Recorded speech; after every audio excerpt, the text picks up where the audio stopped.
ఏంటంటే రైమంద డివిజన్లో ఒక కబ్రస్థాన్ కావాలా. ఇప్పుడు ఏంటంటే కబ్రస్థాన్ ఉన్నాయి ఆల్రెడీ, కానీ ఫుల్ అయిపోయినాయి. చాలామందికి టీఆర్ఎస్ గవర్నమెంట్ కూడా చెప్పినాయి ఇది ప్రాబ్లం ఉన్నాయి. ఇప్పుడే వచ్చి ప్రభుత్వం కూడా చెప్తున్నాయి, కాంగ్రెస్ గవర్నమెంట్ కూడా చెప్తున్నాయి. చాలా ప్రాబ్లం ఏంటంటే మనం రూట్ బెండింగ్ ఉన్నాయి. రైమంద డివిజన్లో చౌరస్తా ఉన్నాయి కదా, అక్కడ బాగా ట్రాఫిక్ జామ్ అవుతుంది. చాలా టీఆర్ఎస్ కూడా గవర్నమెంట్కి చెప్పినాయి కదా, ట్రాఫిక్ జామ్ అవుతున్నాయి, రూట్ క్లియర్ చేయాలి. ఇసుకు కూడా చప్రోస్ట్ నుంచి మనం మధురనగర్ పోలీస్ స్టేషన్ దాకా రూట్ పెండింగ్ పని ఉన్నాయి, అది చెప్పేమని చెప్పినది. ఇంకెవరసాన్ ప్రాబ్లం ఉన్నాయి, చాలామంది చచ్చిపోతే మాకు ఈ జగ లేదు అక్కడే అని చెప్తున్నారు, కానీ ఎవరు పట్టుకించుంటూ లేరు. చెప్తే కూడా ఏం లైట్ తీసుకుంటున్నారు, చేస్తా ఇప్పుడు చేస్తా అప్పుడు చేస్తా అని మాటలు చెప్తున్నారు, కానీ ఏం చేస్తలే. ఇంకా ఏంటంటే మనం హైదరాబాద్లో అబీ ఫాతిమాలో ఒక షాదీఖానా కట్టినారు, షాదీఖానా ఉంది కదా, అది షాదీఖానా కట్టితే ఏమైందంటే టీఆర్ఎస్ గవర్నమెంట్లో కట్టినారు. అది షాదీఖానా కట్టిన తర్వాత ఏమైంది అంటే అది ఓపెన్ కాలేదు. ఇప్పుడు కాంగ్రెస్ గవర్నమెంట్ వచ్చింది, కాంగ్రెస్ గవర్నమెంట్ వచ్చిన తర్వాత కూడా మీటింగ్లు అవుతున్నాయి అక్కడే, కాంగ్రెస్ గవర్నమెంట్ది మీటింగ్ అవుతున్నాయి, కానీ అది ఏంటంటే హిందూ ముస్లిం క్రిస్టియన్ అందరికీ ఓపెన్గా ఫంక్షన్ చేసుకోవాలి. అది ఓపెన్ చేస్తలేరు, ఓన్లీ మీటింగ్ చేస్తున్నారు. ఇప్పుడే కాంగ్రెస్ వస్తాయి, ఇప్పుడు రూలింగ్ పార్టీ ఉన్నాయి కదా కాంగ్రెస్, ఇప్పుడు చాలామంది ఏంటంటే రూలింగ్ పార్టీ ఉన్నాయి కాంగ్రెస్, ఇది పని ఉన్నాయి, చాలా పని ఉన్నాయి, వస్తే చేస్తాయని ఒక నమ్మకం ఉన్నాయి కాంగ్రెస్ గవర్నమెంట్కి. ఇప్పుడు టీఆర్ఎస్ వస్తే కూడా లాభం లేదు ఇప్పుడే, ఎందుకంటే రూలింగ్ పార్టీలో లేదు. మాకేంటంటే పని కావాలా. ఇంతకుముందు ప్రభుత్వంకి 10 సంవత్సరాలు చేసినారు మాగంటి గోపీనాథ్ సార్, కానీ ఈ ప్రాబ్లం ఉన్నాయి, ప్రాబ్లం సాల్వ్ కాలే. మాకి ఏ పార్టీ వస్తే కూడా ఇది ప్రాబ్లం సాల్వ్ కావాలని జూబ్లీహిల్స్లో మొత్తం రైమంద డివిజన్లో మన బోరాబండలో కూడా ఒక కబ్రస్థాన్ ఉంది. అక్కడ ఏంటంటే మన డైనిస్ నీళ్ళు వచ్చేస్తున్నాయి, అక్కడే వాటర్ చూస్తే కబ్రస్థాన్లో చచ్చిపోతే తీసుకుపోతే మందికి ఏంటంటే మొత్తం వాటర్ వచ్చేస్తున్నాయి అక్కడే.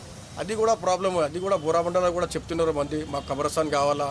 ఇప్పుడు గవర్నమెంట్కి చెప్తున్నాయి, గవర్నమెంట్కి అన్నీ డిమాండ్ చేస్తున్నాయి, సార్ ఈ ప్రాబ్లం ఉన్నాయి మాకు, ఈ ప్రాబ్లం సాల్వ్ చేయండి, మీరు ఎమ్మెల్యే గెలిస్తే మాకు ప్రాబ్లం సాల్వ్ కావాలా. మీరు వచ్చి ఎమ్మెల్యే అయిపోయిన తర్వాత ఇప్పుడు వచ్చిన తర్వాత అన్ని ఓట్లు అడుగుతున్నారు, వచ్చి ఓట్లు వేయండి మాకు, ఓట్లు వేయండి అంటే ఓటు వచ్చిందికి పబ్లిక్ సిద్ధంగా ఉన్నాయి, ఓటు వేస్తారని చెప్తున్నారు, కానీ మాకు ప్రాబ్లం కావాలా, ప్రాబ్లం సాల్వ్ కావాలా మాకు. సార్ ఇప్పుడు జూబ్లీహిల్స్లో ఎవరు గెలుస్తారనుకుంటున్నారు? ఇప్పుడే టఫ్ ఆగారం ఉన్నాయి సార్, టఫ్ ఉన్నాయి, ఎందుకంటే ఇప్పుడే కాంగ్రెస్ కూడా టఫ్ ఉన్నాయి, టీఆర్ఎస్ కూడా టఫ్ ఉన్నాయి, మళ్ళీ ఇప్పుడు బీజేపీ కూడా ఉన్నాయి, మళ్ళీ ఒక పార్టీ కూడా ఒక ఇండిపెండెంట్గా నిలబడతా అని ఆయన కూడా చెప్తున్నాడు. సల్మాన్ ఖాన్ అని ఆయన కూడా ఇండిపెండెంట్గా నిలబడతాయని చెప్తున్నాడు. ఇప్పుడు ఏంటంటే అన్ని పార్టీలు ఓకే, కానీ ఏంటంటే మాకు ఇక్కడే జూబ్లీహిల్స్లో ఉండే ప్రాబ్లం ఏంటంటే షేక్పేట్ నుంచి మన బోరాబండ దాకా అన్ని సర్వే చేయండి, మీరు కెమెరా తీసుకుని అన్ని ఏరియాలో సర్వే చేయండి, ఏదో ఒక ప్రాబ్లమే ఉంది. షేక్పేట్లో కూడా కబ్రస్థాన్ కావాలా, బోరాబండలో కూడా కావాలా, రైమద్దార్లో కూడా కావాలా. మన బోరాబండ రోడ్ నుంచి మార్నింగ్ టైంలో హైటెక్ సిటీకి వెళ్తారు చాలామంది. అక్కడ ఏంటంటే రోడ్ పెండింగ్ పని ఉంది, అక్కడ కూడా చాలా ట్రాఫిక్ జామ్ అవుతుంది. అక్కడ కూడా గవర్నమెంట్కి చెప్తున్నారు, అన్నీ చూస్తున్నారు, లీడర్లు చెప్తున్నారు, పోయి అన్నీ చెప్తున్నారు, సార్ ఇక్కడ ట్రాఫిక్ జామ్ అవుతున్నాయి, ఇది ప్రాబ్లం ఉన్నాయి, రోడ్ పెండింగ్ చేస్తే రోడ్ మంచిగా అయితే. మన బోరాబండ బస్ స్టాప్ ఉన్నాయి, మన విజేత థియేటర్ ఉన్నాయి కదా, దాని ఆపోజిట్లో లైన్ ఖాళీ ఉన్నాయి, అది ఎవరిది ఏం తెలియదు మనకి. ఏంటంటే ఖాళీ లైన్ ఉన్నాయి కదా, అక్కడ ఏంటంటే ఒక బస్ స్టాప్ చేస్తే ఫ్రీ అవుతాయి. ఇప్పుడే అక్కడే పోయి చూడండి మీరు, మార్నింగ్ టైంలో ఈవినింగ్ టైంలో బాగా ట్రాఫిక్ జామ్ అవుతాయి. ఇక్కడే బోరాబండ బస్ స్టాప్ దగ్గర బస్సు ఇట్లా టన్ కావాలా, అది ఒక బస్సు వెళ్తేనే మళ్ళీ ఇట్లా టన్ అయితే ఒక బస్సు, అక్కడ బాగా ట్రాఫిక్ జామ్ అవుతున్నాయి. ఇది అన్ని ప్రాబ్లమ్స్ ఉన్నాయి బోరాబండలో. ఇది ఎవరైనా ఎమ్మెల్యే గెలిస్తే ఇది ప్రాబ్లం సాల్వ్ చేయండి మీరు, ఎందుకంటే పబ్లిక్ చాలా పరేషాన్ ఉన్నాయి బోరాబండలో. ఇది ప్రాబ్లం సాల్వ్ కావాలా మాకు.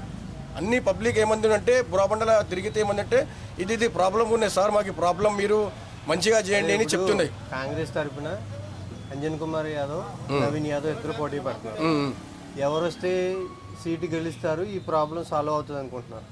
ఇది పార్టీ ఉన్నాయి కదా సార్, మనం ఎట్లా చెప్తాం. ఇప్పుడే నవీన్ యాదవ్ అన్న కూడా ఉన్నాడు, సిఎన్ రెడ్డి కూడా ఉన్నాడు, మళ్ళీ ఏంటంటే మళ్ళీ అంజన్ కుమార్ యాదవ్ కూడా చెప్తున్నారు, అది అన్నం ఇది పార్టీ డిసిషన్ కదా.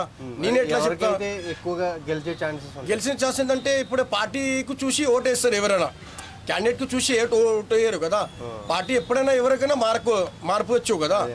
సో ఇప్పుడే పార్టీ ఎవరు డిసిషన్ తీసుకుంటే వాళ్ళకి వస్తుంది సీట్. నేను ఎట్లా చెప్పలేము కదా, ఇప్పుడే పార్టీ వాళ్ళు మొత్తం చూసుకొని ఎవరికి ఇవ్వాలా ఎవరికి వాళ్ళు చూసుకుంటారు. అది మనం ఇప్పుడు ఓవరాల్గా ఏ పార్టీ గెలుస్తుంది అనుకుంటున్నారు జూబ్లీహిల్స్లో? కాంగ్రెస్ వస్తేనే మంచిగా అంటున్నాను, ఎందుకంటే ఇది ప్రాబ్లం ఆల్రెడీ ఉన్నాయి, ప్రాబ్లం సాల్వ్ కాలే.